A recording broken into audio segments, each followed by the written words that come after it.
अस्सलाम वालेकुम। आज का हमारा टॉपिक है मेरे बच्चों विटामिन D3, जिसका दूसरा नाम जो है वो है कोलीकैल्सिफेरॉल। ठीक है। विटामिन डी के बारे में आप सब जानते हैं कि ये वो विटामिन है जो हमारी बॉडी के अंदर बन सकता है बाय एब्जॉर्बिंग द लाइट। अच्छा, यहाँ पर एक चीज इम्पोर्टेंट कि ये लाइट जो है वो दोपहर की लाइट नहीं है। ये डॉन एंड डस्क जो है, सुबह सुबह और शाम के वक्त जो है, जो ठंडी धूप होती है जिसमें बैठ के आपको तंगी नहीं होती, ये वो वाली धूप होती है बेसिकली। ठीक है। तो इस लाइट के अंदर ये बनता है। सोर्सेज क्या है? सोर्सेज दो तरह के हैं आपकी बॉडी के अंदर। ये एंडोजिनस सोर्स भी हो सकता है, ये एक्सोजिनस सोर्स भी हो सकता है। एंडोजिनस सोर्स से क्या मुराद है कि हमारी बॉडी अगर खुद बना रही है तो this is the endogenous source. और अगर जो है ये डाइट में हम ले रहे हैं, so this is known as the exogenous source, यानी जो बाहर से आ रहा है। ठीक है। इसके अलावा जो है डाइट के अंदर जो अगर हम बात करें तो क्या क्या चीजें हो सकती हैं डाइट के अंदर। फोर्टिफाइड सीरियल्स हैं आपके पास, चीज है, ठीक है, एग्स हैं, हमारा नेचुरल मल्टीविटामिन, देन ट्यूनिका है यहाँ पर, और इसके अलावा दूध वगैरह के अंदर जो है ये हो सकता है। ठीक है। तो इसके फंक्शंस और इसका थोड़ी सी पहले तो हम इसका एंडोजिनस सोर्स करके देखते हैं। जो आपकी स्किन होती है ना, स्किन स्किन के अंदर कोलेस्टेरॉल की एक फॉर्म प्रेजेंट होती है जिसको हम कहते हैं 7 dehydro cholesterol. And what is this 7 dehydro? It means के जो सेवंथ पोजीशन पे हाइड्रोक्सिल ग्रुप था उसको रिमूव किया हुआ है। ठीक है। तो वो जो फॉर्म बनती है उसको हम कहते हैं 7 डिहाइड्रो कोलेस्टेरॉल। ठीक है। अब जब लाइट पड़ती है, अल्ट्रा अल्ट्रा वायलेट रेडिएशन जो है, जो सुबह सुबह होती है, वो हमारी स्किन के ऊपर जब पड़ती है, तो ये जो 7 डिहाइड्रो कोलेस्टेरॉल होता है ये कन्वर्ट हो जाता है कोलीकैल्सिफेरॉल के अंदर। And this is the other name of the vitamin D. ठीक है। But it is not the active form.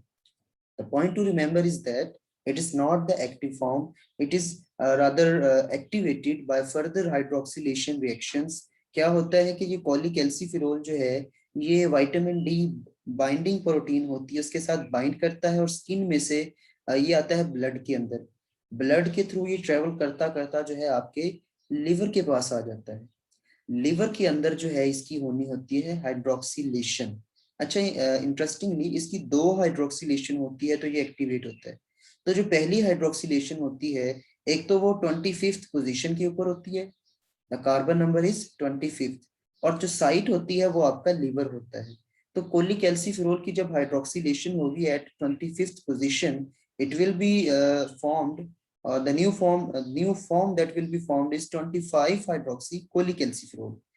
इसका क्या मतलब है कि कोलीकैल्सिफेरॉल की जो 25th कार्बन था वहां पर हाइड्रोक्सिल ग्रुप जो है वो अटैच हो गया है। ठीक है। ये इसकी फर्स्ट हाइड्रोक्सिलेशन है। ठीक हो गया। अब अगर हम बात करें दूसरी हाइड्रोक्सिलेशन की, तो वो कहां पर होती है? ये जो 25 हाइड्रोक्सी कोलीकैल्सिफेरॉल बना है ये ट्रेवल करता है और ये जाता है आपके किडनी के पास। ठीक है। जब ये किडनी के पास जाता है तो किडनी के पास एक एंजाइम होता है that is known as the 1 hydroxylase. 1 hydroxylase क्यों? क्योंकि इसने हाइड्रोक्सिलेशन करवानी है, लेकिन कौन सी पोजीशन के ऊपर करवानी है? फर्स्ट कार्बन के ऊपर। So the new form that will be formed is 125, और दो हाइड्रोक्सिल ग्रुप हो चुके हैं ना, सो डाई हाइड्रोक्सी कोलीकैल्सिफेरॉल। और इसका दूसरा नाम जो है वो कैल्सीट्राइओल या फिर विटामिन D3 होता है। ठीक है। Why it is calcitriol? हमने तो दो हाइड्रोक्सिलेशन करवाई थी, लेकिन यहाँ पर ट्राइओल लिखा हुआ है। ट्राई मीन 3 एंड ओल mean hydroxyl groups. So important thing is that कि जो कोलेस्टेरॉल होता है इसके पास भी कार्बन नंबर 3 के ऊपर हाइड्रोक्सिल ग्रुप जो है पहले से एक मौजूद होता है। ठीक है। हम इंशाल्लाह लिपिड्स के अंदर पढ़ेंगे। तो एक तो उसके पास पहले से हाइड्रोक्सिल ग्रुप मौजूद था, दो मजीद ऐड हो गए, तो हमने उसको क्या नाम दे दिया? Calcitriol, the compound having the 3 hydroxyl group. और क्योंकि हमने दो दफा हाइड्रोक्सिलेशन जो है की, इस बेस पे हम करते हैं 125 dihydroxy कोलीकैल्सिफेरॉल। This is the active form of the vitamin D and this is also written as the vitamin D3। ठीक है। ये जो जिस तरह ये लिखा हुआ था, this is the vitamin D3 form। ठीक हो गया। सो उसके बाद जो है ये अपना एक्शन परफॉर्म करता है, और विटामिन डी का एक्शन क्या होता है? ये कैल्शियम रेगुलेशन, जो कैल्शियम का लेवल होता है ब्लड प्लाज्मा के अंदर, उसको ये रेगुलेट कर रहा होता है, ठीक है। अब यहाँ पर 1 हाइड्रोक्सिलेज एंजाइम है, इसकी रेगुलेशन होती है फीडबैक के थ्रू, नेगेटिव फीडबैक। उसमें क्या होता है कि ये जो 125 डाई हाइड्रोक्सीकोलिक एल्सीफेरॉल बना था, ये जो है जाके इस एंजाइम को फीडबैक के थ्रू, प्रोडक्ट इनहिबिशन के थ्रू जो है इस एंजाइम को इनहिबिट करता है। ठीक हो गया। सो ये होगी इसकी रेगुलेशन। इसके अलावा क्या रेगुलेशन है कि जो आपका पैराथायराइड हार्मोन होता है, जो कि थायराइड ग्लैंड से रिलीज होता है, सॉरी पैराथायराइड ग्लैंड से रिलीज होता है पैराथायराइड हार्मोन, वो क्या करता है, वो इसको स्टिमुलेट करता है। बेसिकली उसका काम भी क्या होता है, वो ब्लड के अंदर कैल्शियम का लेवल जब हाई करना चाह रहा होता है, तो उसका एक इनडायरेक्ट इफेक्ट क्या होता है कि वो विटामिन D3 का जो लेवल है, एक्टिव फॉर्म है, उसको ज्यादा कर देता है, ठीक है, ताकि कैल्शियम का जो लेवल है वो मेंटेन किया जा सके। इसके अलावा low phosphate level, basically vitamin D जो है ये कैल्शियम के साथ साथ फॉस्फेट को भी इसका लेवल भी मेंटेन करता है। तो जब भी कैल्शियम का लेवल कम होगा या फॉस्फेट का लेवल कम होगा, तो ये जो है क्या करेंगे, आपके इस रिएक्शन को स्टिमुलेट कर देंगे। ये आपका रेट लिमिटिंग रिएक्शन है। अब जी इसका फंक्शन क्या होता है, अगर हम इसकी फंक्शन की बात करें, विटामिन D3 बन तो गया हमारे पास, ये करता क्या है, ये जाता है आपकी इंटेस्टाइन के पास। और आपको याद होगा हमने जब सेल सिग्नलिंग पढ़ी थी, तो ग्रुप 1 हार्मोन्स जो थे, फैट सॉल्युबल हार्मोन्स, उसके अंदर हमने एक जिक्र किया था retinoic acid, that was the vitamin A, and the other name was the calcitriol और विटामिन D3। हमने इसको भी जो है कहां पर रखा था, किसके अंदर कैटेगराइज किया था, फैट सॉल्युबल हार्मोन्स के अंदर, because it's action is just like the fat soluble hormones. ये क्या करता है, ये सेल मेम्ब्रेन को क्रॉस कर जाता है। क्यों? क्योंकि ये फैट सॉल्युबल है, तो ये लिपिड बाइलेयर को क्रॉस कर जाएगा क्योंकि उसके अंदर सॉल्युबल है ये। अब ये अंदर चला गया, अंदर जाके ये उसी तरह रिसेप्टर के साथ बाइंड करेगा, और वहां पर ये क्या बनाएगा, विटामिन डी का जो हार्मोन रिसेप्टर कॉम्प्लेक्स है वो बनेगा, calcitriol receptor complex, and this receptor complex will move into the nucleus of the cell. और वहां पर ये क्या करेगा, रेगुलेटरी प्रोटीन्स बाइंड करेंगी, डीएनए के साथ ये भी बाइंड करेगा, और जीन ट्रांसक्रिप्शन होगी, मैसेंजर आरएनए बनेगा। This messenger RNA will move towards the ribosome where the translation occurs, and the result of the translation is the calcium binding protein, that is the a binding protein that जिसका function जो है क्या होता है, calcium की absorption. Calcium binding protein will cause the absorption of the calcium from the intestine। जो GIT के lumen के अंदर कैल्शियम आएगा डाइट के अंदर, उसकी एब्जॉर्प्शन को एनहांस करना होता है आपकी कैल्शियम बाइंडिंग प्रोटीन ने, और ये कैल्शियम जो बाद में ब्लड के अंदर ऐड कर दिया जाता है। इसके अलावा जो है विटामिन D3 का रोल ये भी है कि जब ब्लड प्लाज्मा के अंदर कैल्शियम का लेवल हाई हो जाता है, तो ये डेपोजिशन भी करवाता है बोन्स के ऊपर, ठीक है। नॉर्मली ये सिर्फ एब्जॉर्प्शन करवाता है, लेकिन जब कैल्शियम का लेवल एनहांस कर जाएगा बहुत ज्यादा, तो ये इस कैल्शियम की डेपोजिशन करवा देगा, कहाँ पर, आपके बोन्स के ऊपर, ठीक है। इन बोन्स के ऊपर इसकी डेपोजिशन होना स्टार्ट हो जाएगी। इसको आप क्या कहते हैं, बोन फॉर्मेशन, ठीक है। तो ये इसका फंक्शन था। तो क्वेश्चन अक्सर आ जाता है, write down about the calcium regulation. तो उसमें क्या होता है, जो मेन रोल प्लाज्मा का में जब कैल्शियम लेवल कम होता है, तो इसको सेंस करता है आपका पैराथायराइड ग्लैंड, और वो क्या रिलीज करता है, पैराथायराइड हार्मोन। जब ब्लड के अंदर पैराथायराइड हार्मोन का लेवल हाई होगा, तो ये किन तरीकों से, किन स्ट्रेटजीज को फॉलो करके कैल्शियम को नॉर्मलाइज करेगा, ये क्या करता है, ये बोन के ऊपर एक्ट करेगा। तो कैल्शियम की मोबिलाइजेशन, जिसको आपने बोन रिजॉर्प्शन के नाम से पढ़ा था, बोन की डीमिनरलाइजेशन करवाएगा, और बोन से जो है कैल्शियम को रिमूव करवाना शुरू कर देगा और ब्लड के अंदर लेके आएगा। इस तरह ब्लड का जो कैल्शियम लेवल है वो नॉर्मल की तरफ मूव करेगा। दूसरा एक्शन की ये क्या परफॉर्म करता है कि ये विटामिन D3 की एक्टिवेशन बढ़ा देता है। कैसे? It will stimulate the 1 hydroxylase enzyme, and that will cause the conversion of the 25 hydroxy cholecalciferol to 125 dihydroxycholecalciferol, that is the calcitriol, which will cause the formation of the cal binding or the calcium binding protein. Calcium binding protein has another name, that is the calcium binding protein. This will enhance the cal binding, that will cause the calcium absorption from the intestine of the lumen. So यहाँ से दोबारा से blood plasma जो है उसके अंदर calcium का level normalise होगा। तीसरा फंक्शन जो डायरेक्ट पैराथायराइड हार्मोन परफॉर्म करता है, that will that is the renal reabsorption of the calcium. जो किडनी से रीअब्जॉर्प्शन हो रही होती है उसको इनहांस कर देता है ये, ठीक है। तो इससे जो है एक्सक्रीशन जो है वो कम हो जाती है, तो ब्लड का जो कैल्शियम लेवल है वो नॉर्मल की तरफ मूव कर जाता है। तो यहाँ पर देखें पैराथायराइड का जो डायरेक्ट एक्शन है वो बोन और किडनी के ऊपर है, जबकि इंटेस्टाइन के ऊपर उसका इनडायरेक्ट एक्शन है थ्रू द कैल्सिट्रायोल। और जो कैल्सिट्रायोल जो आपका विटामिन D3 है उसका जो है तीनों जगहों पे इफेक्ट आपको नजर आ रहा है कि ये बोन के ऊपर भी है, इंटेस्टाइन के ऊपर भी है और रिनल के ऊपर भी है, ठीक है। सो this is about the calcium regulation. अच्छा यहाँ पर एक मिस्टेक लिखी हुई है, रिनल कैल्शियम एब्जॉर्प्शन का वर्ड लिखा हुआ है। तो मेरे बच्चों एब्जॉर्प्शन जो है वो जस्ट इंटेस्टाइन से होती है, ठीक है। एक दफा एब्जॉर्प्शन जो है, जो फर्स्ट टाइम एब्जॉर्प्शन होती है वो आपकी GIT से होती है। अब उसके बाद जब वुमेन्स कैप्सूल में फिल्ट्रेशन होती है तो वो कैल्शियम एक दफा दोबारा से वो फिल्ट्रेट के अंदर मूव करता है, और उसके बाद उसकी जो एब्जॉर्प्शन होती है वो बेसिकली सेकंड एब्जॉर्प्शन है। सो वहां पर जो किडनी के अंदर टर्म यूज होनी चाहिए वो रीअब्जॉर्प्शन की होनी चाहिए। इसलिए आप देखते हैं कि किडनी के ऊपर जब आप वो 3 फंक्शंस पढ़ते हैं ना, तो वहां पर आप देखते हैं सिलेक्टिव रीअब्जॉर्प्शन का वर्ड लिखा होता है। सो वो क्यों होता है, क्योंकि दोबारा एब्जॉर्प्शन हो रही होती है। तो ये जो इसने टर्म लिखी ना एब्जॉर्प्शन की, ये थोड़ी सी कंट्रोवर्शियल है मेरी तरफ से, ये रीअब्जॉर्प्शन होनी चाहिए थी। अब देखिए हमने अभी तक क्या पढ़ा। हमने पढ़ा कि हमारे स्किन के अंदर प्री विटामिन डी होता है, दैट इज द 7 डिहाइड्रोकोलेस्टेरोल।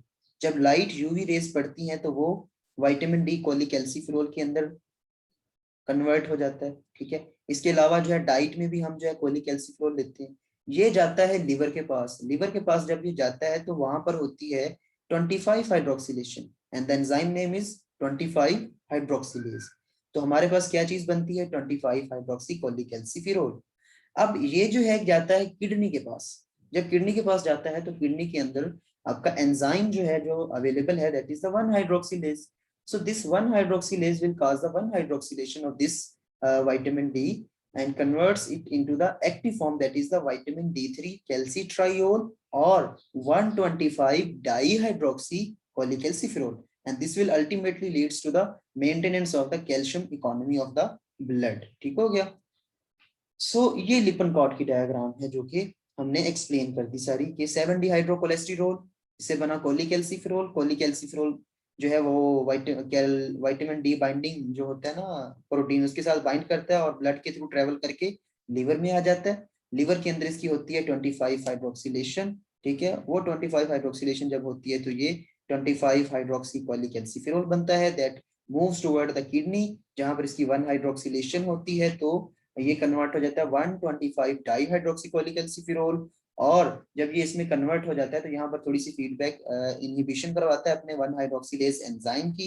इसके अलावा जो है अगर आप देखें तो लो लेवल ऑफ कैल्शियम जो है वो पैराथायराइड हार्मोन को जो है स्टिमुलेट करती है उसकी रिलीज को, और ये जो है इस स्टेप को, इस जो हमारा रेट लिमिटिंग स्टेप है इसको स्टिमुलेट कर रहा होता है। इसके अलावा लो लेवल ऑफ फॉस्फेट भी स्टेप को स्टिमुलेट करते हैं। ये जब एक्टिव फॉर्म बन जाती है तो ये मूव करती है आपके इंटेस्टाइन्स जो के जो सेल्स होते हैं वहां पर जाकर ये अपने रिसेप्टर्स के साथ बाइंड करता है, रिसेप्टर कॉम्प्लेक्स बनता है, वो न्यूक्लियस के अंदर मूव करेगा और DNA के ऊपर जब बाइंड करता है तो डिफरेंट को एक्टिवेटर्स आते हैं और वो इस जीन ट्रांसक्रिप्शन को स्टिमुलेट करते हैं। मैसेंजर RNA बनता है, वो राइबोसोम्स के पास जाता है और वहां पर जाकर क्या करता है, प्रोटीन सिंथेसिस करवाता है, ठीक है, जो कि कैल्शियम बाइंडिंग प्रोटीन होती है, that is also known as the calbindin, and this causes the absorption of the calcium from the intestine. और इस तरह से ब्लड का जो कैल्शियम लेवल है वो नॉर्मलाइज हो रहा होता है। तो ब्लड कैल्शियम लेवल जब लो होगा तो पैराथायराइड हार्मोन रिलीज होगा। ये क्या करेगा, आपकी बोन की मिनरलाइजेशन जो है उसको एनहांस करेगा। डीमिनरलाइजेशन, इसको क्या कहते हैं, रिजॉर्प्शन। किडनी से ये रीअब्जॉर्प्शन को एनहांस करेगा और इंटेस्टाइन से ये एब्जॉर्प्शन को एनहांस करेगा। It will increase the absorption, reabsorption and the resorption from the bone. ठीक हो गया। तो ये आपका नॉर्मल लिपनकॉट की डायग्राम है। अगर इसकी डेफिशिएंसी हो जाए तो बच्चों के अंदर रिकेट्स हो जाती है, ठीक है। रिकेट्स के अंदर बोन क्या होती है, वो उनके फ्रेजाइल होती है, उनका मैट्रिक्स तो बनता है लेकिन उनकी मिनरलाइजेशन नहीं हो पाती। तो बोन्स जो होती हैं वो सॉफ्ट होती हैं, तो सॉफ्ट बोन्स जो है जो वो जल्दी मुड़ जाती हैं, ठीक है, जिस वजह से बच्चों के अंदर रिकेट्स का इशू आता है, ठीक है। और जो बड़े होते हैं, यंग एजेंट्स या जो एडल्ट्स होते हैं, उनके अंदर ऑस्टियोमेल्शिया जो है या ऑस्टियोमिलेशिया जो भी आप इसको पढ़ना चाहें, वो डिजीज हो जाती है जिसके अंदर बोन्स जो है वो इतनी वीक हो जाती हैं कि वो उनका फ्रैक्चर होना स्टार्ट हो जाता है, ठीक है। तो इसकी ट्रीटमेंट क्या होनी चाहिए कि हम विटामिन डी के सप्लीमेंट्स देते हैं और आपको नॉर्मली ये 100 से 150 का इंजेक्शन आता है। आप खुद भी जो है क्योंकि हम यंग पेशेंट्स यंग लोग हैं, तो हमारे अंदर भी विटामिन डी की काफी डेफिशिएंसी होती है, क्योंकि हमारा उस तरह से एक्सपोजर नहीं है लाइट को। हम निकलते हैं सुबह 10 बजे 11 बजे, या कॉलेज टाइम पे हम निकलते हैं 8 बजे, ठीक है, और कॉलेज जाके बैठ जाते हैं इसी के अंदर, फिर हमने घरों में बैठना होता है, तो हमारा उस तरह से एक्सपोजर नहीं है। तो हमें भी चाहिए कि कभी कभार जो है हाई, ये ना हो कि आप आज ही जाके 10 टीके पी लें, ऐसा नहीं होना चाहिए। 2 वीक्स के बाद आप एक इंजेक्शन जो है दूध के अंदर डाल के पी सकते हैं, ठीक है। और ये अप्रोक्सीमेटली इसकी कॉस्टली भी नहीं है इतना ज्यादा, ये 120 का 150 का आता है, ठीक है। तो इससे आपको खुद फील होगा कि आपके अंदर एक स्ट्रेंथ जो है, एक एनर्जी जो है वो आ गई है। क्यों? क्योंकि आपकी बॉडी के अंदर पहले ही है इतना डेफिशिएंसी चल रही होती है, मिनरल्स की डेफिशिएंसी और फिर विटामिन की डेफिशिएंसी, तो ये सारे इश्यूज आपको होते रहते हैं, ठीक है। अच्छा, इसके अलावा एक तो ये तो नॉर्मल है ना कि इसमें हमारे पास विटामिन डी का इशू था। अगर जिस तरह हमने देखा किडनी का इशू भी तो हो सकता है। किडनी के पास 1 हाइड्रोक्सीलेज एंजाइम है, तो अगर वो 1 हाइड्रोक्सीलेज नहीं होगा तो भी तो विटामिन डी की एक्टिवेशन नहीं होगी ना। तो उसको कहते हैं रिनल ओस्टियोडिस्ट्रोफी, यानी किडनी की वजह से मसला हुआ और ओस्टियोडिस्ट्रोफी होगी। Osteo for bone and dystrophy mean deformation. तो उसकी वजह से जो किडनी में जो इशू होता है उसकी वजह से अगर विटामिन डी डेफिशिएंसी हो रही है तो दैट इज द रिनल ओस्टियोडिस्ट्रोफी, ठीक है। तो उसके अंदर जो है कैल्शियम का लेवल जो है वो चेंजेस आते हैं, उसके अंदर हाइपोकैल्सीमिया हो जाती है, फॉस्फेट के लेवल जो है वो चेंज हो सकते हैं, ठीक है। तो इसके अंदर भी आप विटामिन डी के सप्लीमेंट्स देते हैं। और थर्ड क्या हो सकता है कि ये जो डायग्राम हमने देखी यहाँ पर, तो देखें पैराथायराइड हार्मोन जो पैराथायराइड ग्लैंड से आ रहा है, ये भी तो इस रिएक्शन को स्टिमुलेट कर रहा है। तो अगर पैराथायराइड हार्मोन जो है वो ही ना आए, इस कंडीशन को आप कहते हैं हाइपोपैराथायराइडिज्म, ठीक है, ग्लैंड्स के अंदर आपने पढ़ा था। तो अगर ये कंडीशन हो जाए तो इसके अंदर भी जो है वो हाइपोकैल्सीमिया हो सकता है, तो इसके अंदर भी आप विटामिन डी के सप्लीमेंट्स देते हैं। और अगर आप इसकी ज्यादा डोजेस ले लें, जिस तरह आप आज के लेक्चर से बड़ा इंस्पायर हो जाएं और जाके जो है 3-4 इंजेक्शन जो है वो दूध में डाल के पी लें, तो आपको टॉक्सिसिटी हो जाएगी। उससे क्या होगा कि आपकी लॉस ऑफ एपिटाइट, नाजिया, प्यास बहुत लगेगी और आपको वीकनेस हो जाएगी, ठीक है। इसके अलावा हाइपर कैल्सीमिया जो है, कैल्शियम का लेवल हाई हो जाएगा, जो कि आपकी बॉडी के लिए काफी डेंजरस होता है, ठीक है। आपको टेटनी हो सकती है, सॉरी टेटनी कह रहा हूँ, आपको हार्ट पे जो है ना इफेक्ट्स आ सकते हैं, ठीक है। क्योंकि हार्ट के ऊपर जो है ना ये जो कैल्शियम होता है इसका इफेक्ट होता है, ठीक है। तो ये था विटामिन डी के रेलेवेंट हमारा टॉपिक, ठीक है। तो अभी तक अगर कोई चीज आपको समझ नहीं आई तो यू कैन आस्क,